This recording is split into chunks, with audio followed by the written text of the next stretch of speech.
जय जय श्री राम। आप सभी का जीवन मंगलमय हो। आप सभी महान भावों का वंदन, अभिनंदन एवं स्वागत है। सूर्य नर मुनि जन सब स्वार्थ पाए करें सब प्रीति, ये जगत की रीति। ये स्वार्थ की रीत, ये जगत की रीति है। इस रीत से भारत की जो नीति है वो न्यारा है। भारत की रीत धर्म संगत, न्याय संगत, धर्म की संगत, न्याय की संगत है। स्वधर्म चलें करें सब परस्पर प्रीति, ये भारत की स्वधर्म सुनीति सुंदर नीति है, जो न्याय का है। धर्म से लोगों को जो लाभ मिलता है वो न्याय का लाभ है। न्याय सबको प्राप्त होता है। न्याय संगत जीवन, जीवन में न्याय हो तो जीवन में प्रसन्नता, प्रफुल्लता, संतुष्टता, संतोष आता है। न्याय सुरक्षा का है।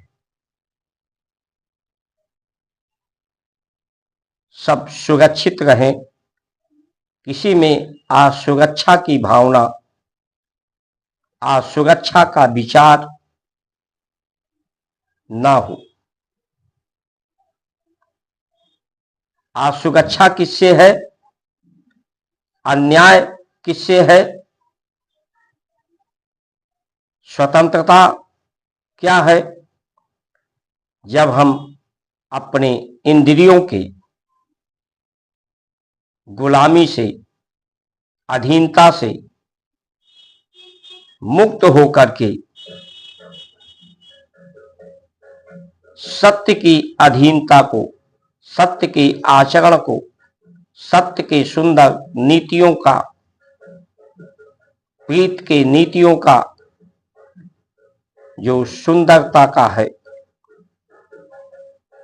कल्याण का है, मंगल का है, सत्य की न्याय संगति है। शरीर की सुरक्षा, शरीर की सुरक्षा के लिए नारी की सुरक्षा। शरीर की इंद्रियां नारी हैं। इन नारियों में सुधार, शुद्धता, पवित्रता, शांति, शिवलिंग, ज्योतिर्लिंग, शिवलिंग का पर्याय ही है, लिंग का पर्याय है, अर्थ है प्रतीक।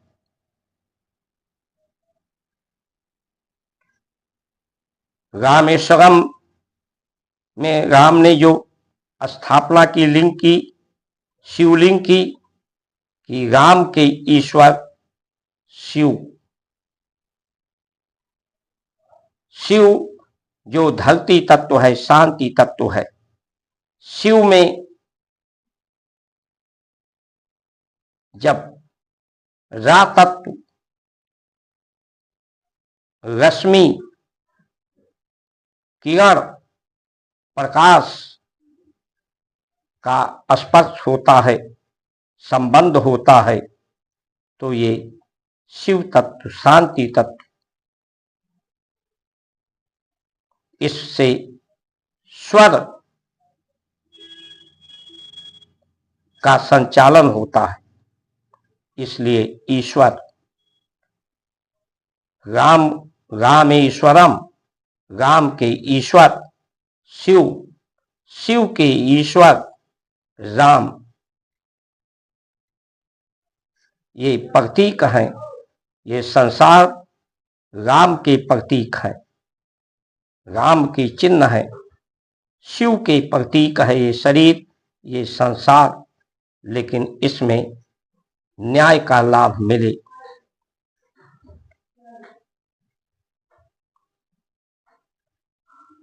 जल को भी नारी कहा गया है, नदियों को नारी कहा गया है। उनका निर्मल रहना, निर्मल अवगल होना, निर्मलता के साथ उनका प्रवाह हो, प्रवाहित हो, तो न्याय है। धरती को भी नारी कहा गया है। धरती की सुरक्षा उसकी चादर है, हरियाली का चादर और सफेद चादर जो बर्फ का चादर है। शरीर से जो नारी है उनका सुरक्षा उनकी लज्जा है, अपने लज्जे को ढक कर रखें। आज आधुनिकता और फैशन के कारण नारियां अपनी लज्जा को ढकती नहीं है, प्रदर्शित करती हैं, जिससे जो कोमलांगम शरीर है, जो आकर्षण है उनमें, उनके स्वास्थ्य की सुरक्षा नहीं हो पाती, उनके सम्मान की सुरक्षा नहीं हो पाती। इसलिए नारी के साथ भी इस फैशन के युग ने, इस आधुनिक युग ने न्याय नहीं किया है।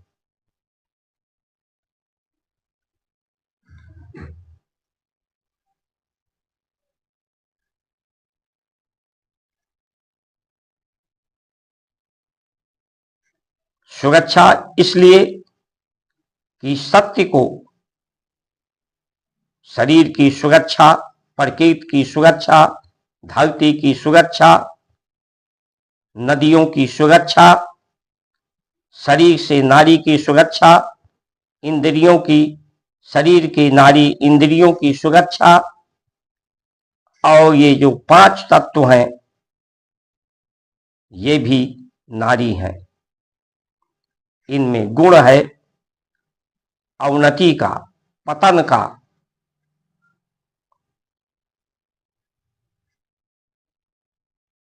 इसलिए इनमें उन्नति हो, प्रगति हो।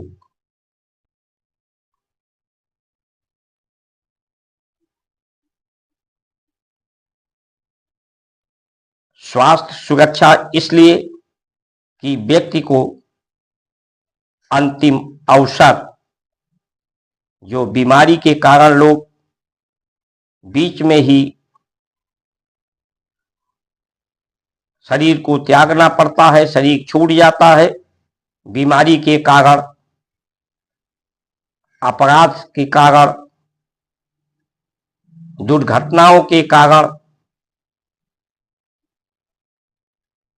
अन्याय के कारण, तो उनसे अंतिम अवसर सत्य को जानने का छीन जाता है। अंतिम अवसर से वो चूक जाते हैं। मनुष्य के अंतिम अवसर में जब इस शरीर को छूटना होता है तो उसे सत्य की अनुभूति होती है, क्योंकि पहले व्यक्ति का मृत्यु के पहले अन्न छूटता है।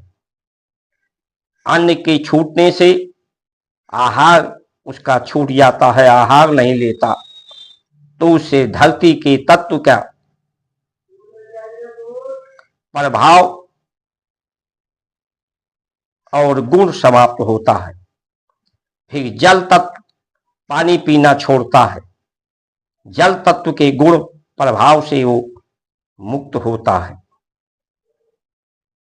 उसके बाद उसे सुनाई नहीं पड़ता है शब्द का, यानी आकाश तत्व के गुण और प्रभाव से वो मुक्त होता है। उसके बाद उसे दिखाई नहीं पड़ता, आंखें पथरा जाती हैं, यानी अग्नि तत्व रूप तत्व को नहीं देख पाता, इसके गुण प्रभाव से वो मुक्त होता है।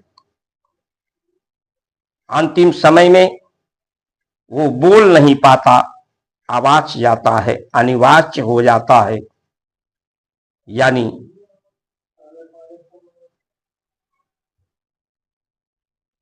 वायु, अग्नि, आकाश, जल, पृथ्वी, सभी तत्वों के गुणों से वो अतीत हो जाता है, निर्गुण हो जाता है। इसका प्रभाव गुणों का समाप्त होता है, तब उसे सत्य का अनुभव होता है। और उसे जब सत्य का अनुभव होता है तो अंतिम समय में आंख से अश्रु निकलते हैं। उसे अनुभव होता है कि हम क्या करने आए थे हर भजन ओटन लगे कपास। उसे पछतावा होता है, लेकिन उसके पास सो अवसर नहीं होता उस सत्य को सिद्ध करने का कि मैं राम का प्रतीक हूं, शिव का प्रतीक हूं। उसे जीवन में शांति नहीं मिलती। इसलिए जो न्याय है वो सबको शांति प्रदान करना है, सबको स्वस्थ रखना है, सबको संतुष्ट रखना है, सब में संतोष का धन की उपलब्धि प्राप्त करना है। लेकिन आज की और ये व्यवस्थाएं पराक्रम से, परिकल्प से, संकल्प से प्राप्त होती हैं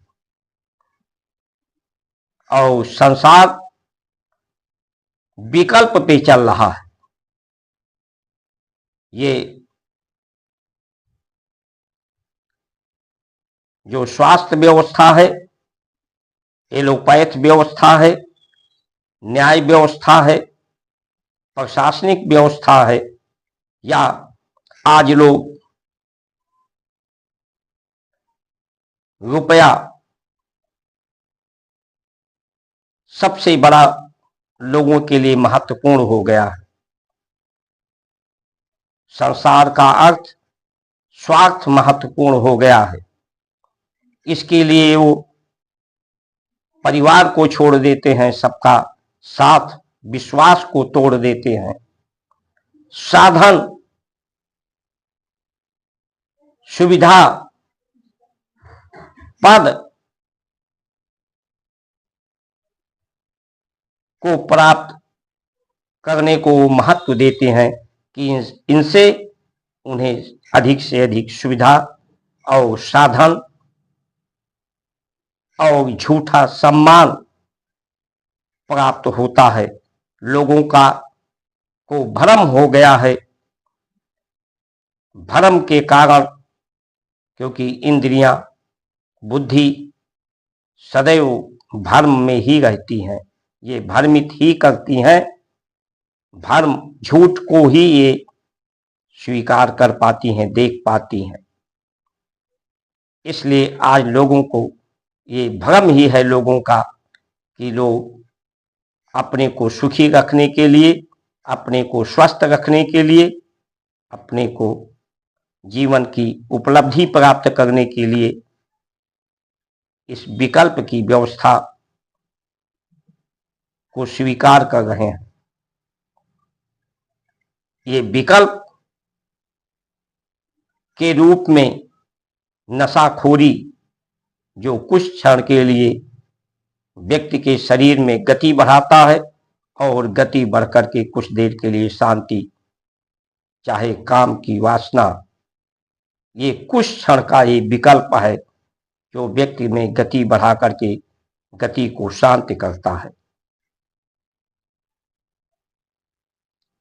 तो ये सब वैकल्पिक व्यवस्थाएं हैं।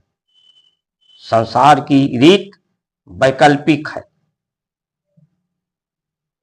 जो न्याय संगत नहीं है, धर्म संगत नहीं है।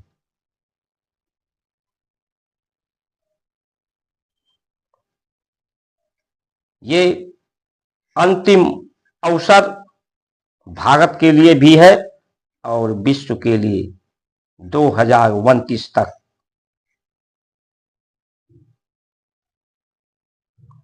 जो अपने स्वार्थ से ऊपर उठेंगे, अहंकार, जो आज स्वतंत्रता नहीं, ये स्वच्छंदता है, मन की स्वच्छंदता, इंद्रियों की स्वतंत्रता, ये अंतिम अवसर है लोगों के लिए। लोगों को उनका पिछड़ापन, अति पिछड़ापन योग विद्या दे करके, सुयोग बना करके, सुयोग बनाने के लिए उनकी आर्थिक मदद, सामाजिक मदद होनी चाहिए। देश को बांटने के लिए आरक्षण जैसे मुद्दे को या व्यवस्था को, जिससे किसी का पिछड़ापन, अति पिछड़ापन, अलगाववाद को ये पैदा करता है। इसलिए आज की परिस्थितियां विसंगति की, विरोधाभास की, उदंडता की, उत्तेजना को, आक्रोश को पैदा करने वाली परिस्थितियां हैं। इस परिस्थितियों के लिए किसी व्यक्ति को जिम्मेदार नहीं ठहराया जा सकता। इसके लिए जो मनुष्य व्यक्तिगत है जीवन, उसे जब उसका जीवन सार्वजनिक होता है, सर्वहिताय, सर्व कल्याण, सब सुखाय, सब कुछ सुंदरता के लिए, सबको न्याय संगत से जोड़ने के लिए जो प्रकल्प हमारे थे, प्रकल्प हमारे गुरु विद्या, योग विद्या, गौशालाएं, जो शेष अवशेष मल हैं, उन्हें विशेष करने की हमारी जो व्यवस्थाएं थी, उन व्यवस्थाओं को इस अंतिम अवसर का प्रयोग करते हुए पुनः प्रकल्प और संकल्प को हम दोहराएं। इसके लिए सार्वजनिक रूप से सभी लोगों को जिम्मेदारी लेनी चाहिए। इन्हीं वचनों के साथ आप सभी का सुमंगल कामना करते हुए जय श्री राम।